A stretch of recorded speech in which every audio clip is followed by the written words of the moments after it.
Hi there, welcome to Long Distance Review. Apologies, it's been so long since I've done any of these videos, but I got very busy and my channel sort of drifted a bit. I wanted to come back this week and do a review of the new andrewwk album, which is entitled God is Partying, in true andrewwk style. It's actually been 20 years since andrewwk first burst onto the scene with his huge track Party Hard and the follow-up album I Get Wet. And if anyone's followed andrewwk's career ever since then, it's quite the rabbit hole to go down. Conspiracy theories about who he is. Is he an industry plant? Is he Steve Mike? Who is Steve Mike? Naming rights, legal issues, all these kind of things. Is he Dave Grohl? No, he's not. And I think andrewwk does a great job of kind of trolling his fans with all of this, and just keeps spinning these rumours, keeps pushing the sort of conspiracy theories as best he can, because at the end of the day, that is more interesting than the truth, because the backstory is probably pretty boring. He's probably just a musician at the end of the day, but he's created this character, and now he's created this huge backstory around him that's way more interesting than anything else. And he knows what he's doing in that sense, let's say. But I'm not going to go down and talk about that on this video too much. You can go on Google and find it all. It's everywhere. His musical career over the 20 years has changed in direction a little bit. At the start, when he first came out, he was this party guy, basically, and all his songs were about partying and having fun kind of thing. Musically, he has changed direction a little bit. He incorporated a lot more sort of piano-led ballads certainly on the second album, The Wolf, and he did a piano album as well, called Cadillac 55, I think it was called. So he has moved musical direction along the way quite a lot. Also, he plays all the instruments. He's multi-instrumentalist. If you're not a fan of andrewwk, that's fine, but the guy is incredibly talented, and that's kind of undeniable. This album was preceded by a few singles. It was the song Babalon was the first single, then Everybody Sins, and I'm in Heaven, which all came out before the album dropped.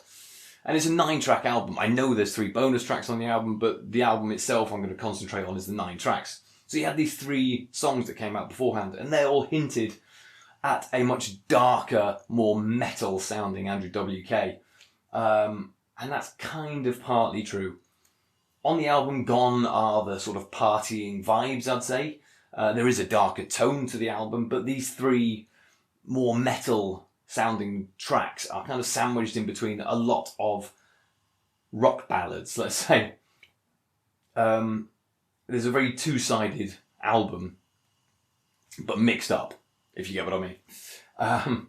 Opening song, Everybody Sins, like I said, was one of the original singles, and I do like it. It's got a great dark stomp to it. It has these bleak lyrics, almost apocalyptic ushering kind of lyrics, and it's ominous and brooding. I like that. Second song, Babalon, still has the best riff of 2021 by far. It has these darker cultish lyrics again, almost referencing Aleister Crowley. That spiraling riff is brilliant, and those synths on that song, they sort of have an almost War of the World style feel to it. And it's used really well. It works well.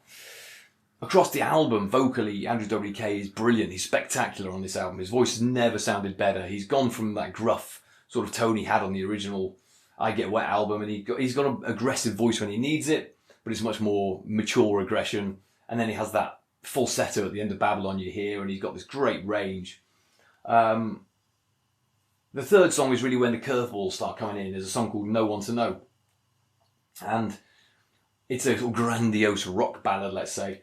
Has a very sort of 70s space rock opera feel to it, but it works quite well. I think it's decent enough, just about stays within its welcome at the 6-minute mark. But that's then followed up by another rock ballad, which is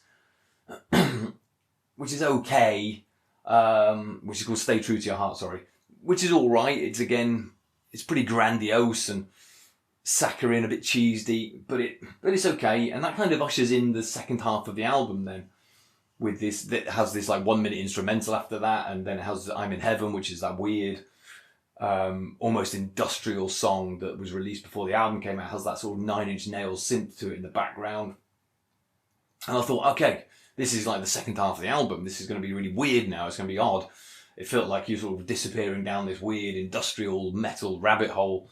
And unfortunately, that's not true. The second half of the album is just too many ballads. It's just 3 ballads in a row.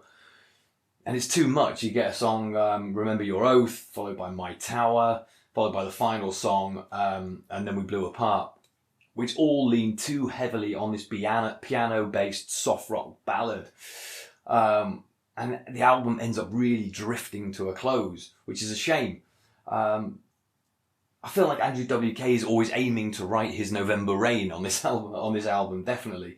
There's about 5 songs that are all piano ballads, big piano ballads. And not that any of them are terrible songs, it just becomes a bit tiring. And after the early promise of those singles, sort of hinting at a more metal album, a more interesting and varied album, it kind of disappoints by just having 2 varieties on the album, either weird metal song or piano ballad. And I was really hoping for somewhere in the middle between both, a sort of link between them, and it just feels like it's a bit too odd at times, too opposite. There's just piano ballads or metal song. I think My Tower is probably the pick of the ballads. I think that's decent, it's uplifting and expansive, has a brilliant guitar solo on it. But it's just a shame because I feel like this album could have been really varied, and it just becomes a little bit too samey towards the end. It's still quite a ride, the album itself, but it just falls short of being great.